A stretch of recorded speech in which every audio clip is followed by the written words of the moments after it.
What is up, guys? This is my next review of Blackest Night by Blackest Night by artist Geoff Johns and or writer Geoff Johns and artist Ivan Reis.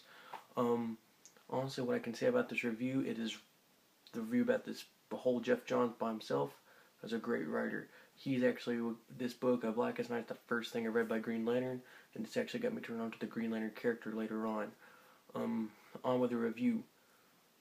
The story starts off with right after Final Crisis, where Flash has come back from the Speed Force, and Batman is dead. After everybody's mourning because they thought Batman would never die, and if I'm right, Flash and Green Lantern is talking about it and trying to get over the death of Batman and trying to figure out how Justice League's gonna go on, because Batman, the brains of the Justice League is gone, and Martian Manhunter, the heart of the Justice League, is gone.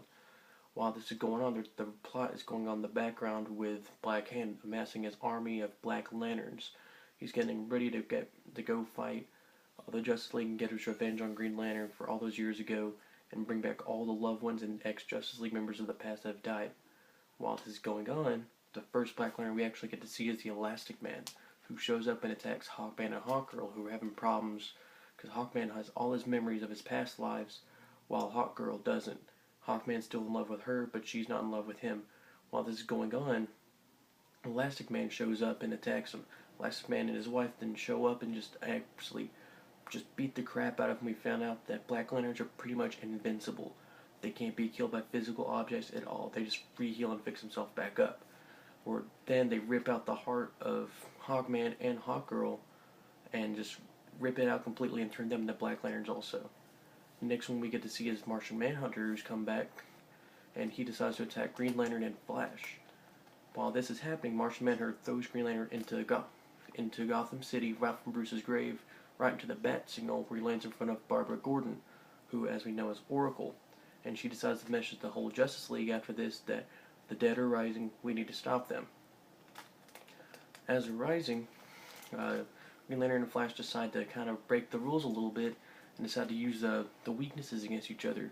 So they use Martian Manhunter's weakness, which is fire. Because of the fire, they figured it's probably got rid of him, but he just fixes himself back up with Hawkman, Hawkgirl, and Elastic Man and his wife all showed up to finally take down the Justice League and bring Green Lantern and Flash back to him, because they believe that since they were both dead and have come back, they deserve to be Black Lanterns. While this is going on, other stories are going around the world.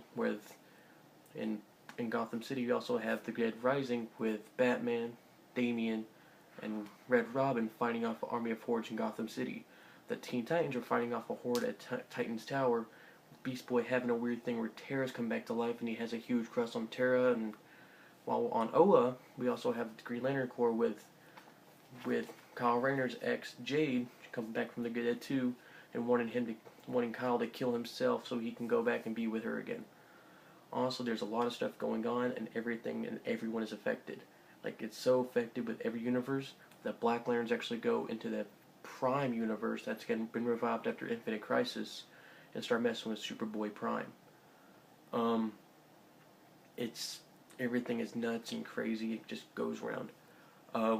At this point, Green Lantern finds out from the Indigo Tribe that the only way to stop the Black Lanterns is to get them and all the colors together and get ready and pretty much recreate the white spectrum, of the white light that created the emotional spectrum, and get rid of the Black Lanterns, because that's the only thing that can get rid of them. While they're doing this, he goes off-world and lets Flash, Adam, and Queen Mira come together and try to hold him off till Green Lantern can come back with the rest of the Lanterns. When they finally come back, we find out that there's a secret programming when things get dire where they can activate a 24-hour clone of the ring and picks a person and every single person around them to decide to be dedicated to be the new Lantern of that color. The Flash becomes a Blue Lantern. Wonder Woman becomes a Pink Lantern, or a Star Sapphire, after she's become a Black Lantern. This picks a bunch of people. Lex Luthor as an Orange Lantern. Picks Scarecrow as a Yellow Lantern, which honestly is a really cool thing.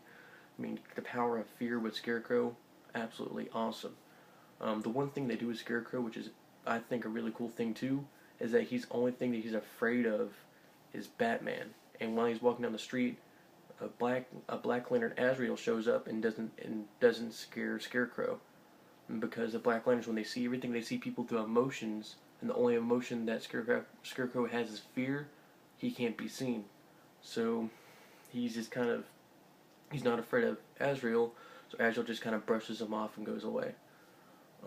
There's a bunch of stuff that happens between all around there with during the Teen Titans battle. Donna Troy actually gets bitten, and when she gets bitten, she gets slowly and surely turns into a Black Lantern. Kind of culminates into a big final battle with them recreating the emotional spectrum after they found out that the first planet actually in the universe instead of Oa was Earth, and they found out that they hid the White Lantern underneath the Earth's core. So they decide Necron, the creator of the Black Lanterns, pretty much through the emotional entity of the Black Lantern Corps, decides to dig out the White Lantern entity and pretty much try to destroy it and get rid of all life in the universe.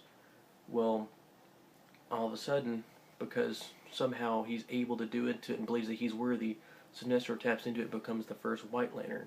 He fights evenly with Necron for a while, and he can't get rid of him. He just tries and blows his whole load and can't get rid of him.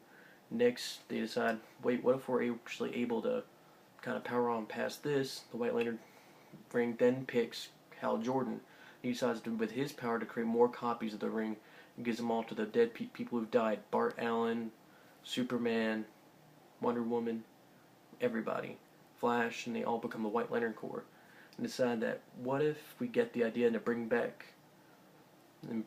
Black Hand back to life, and since he's dead, he won't be able to use a Black Lantern ring anymore, and he'll be done. So when they bring him back, he loses connection to Necron. They're able to destroy Necron because now he's powerless. And after he's destroyed, for some odd reason, the White Lantern ring has decided to bring back a bunch of new people. It brings back Jade, brings back the Reverse Flash, it brings back Aquaman, Martian Manhunter, brings a whole group of people back. And after they're brought back, that goes into the event Brightest Day, which honestly, Brightest Day, unless you read Brightest Day Green Lantern, it has nothing to do with Green Lantern at all. I mean, I think it does. It's been a while since I've read it. It kind of deals with who's going to be the new White Lantern and pretty much the bringer of life. And it ends up, I think, being Deadman. It's been a long time since I've read it, so if I'm wrong, please tell me in the comments below. Alright, thanks for letting me know. One good thing I do love about this also is the art. Like, there's a spread when they bring back Batman from the grave and make him a Black Lantern, and just that image of Black Lantern Batman is absolutely terrifying, because that's actually what turns them all into, turns Superman, Wonder Woman, and Bart Allen and Green Arrow, and turns them all into Black Lanterns, because they have an emotional attachment to Batman. And as soon as they see him, they all develop an emotional attachment, and they've been trying to hide. The Black Lantern rings detect it, and then it'll latch on to them. Honestly, this is a really good series if you're getting into comic books and want something with a more of a horror-esque feel to it, or if you just like superheroes beating the crap out of zombies. I would definitely recommend reading this one. Alright, this is the end of my review. The next one I'm going to do is Batman, the Black Mirror, which is a Dick Grayson Batman stories from Scott Snyder's Detective Run, and that has a really good horror feel, and the art's very unique. It's by Geoff. Honestly, if you like more of like a psychedelic 70s-esque drawing feel to it, it's a great one to read. But that's the end of my review. If you have any comments, please let us know below. Also, if you want any more to review or anything for me or Zach to review, again, let us know in the comments below, or send us a message on Twitter at comictalks.com. Again, another review until next time. Thanks, guys.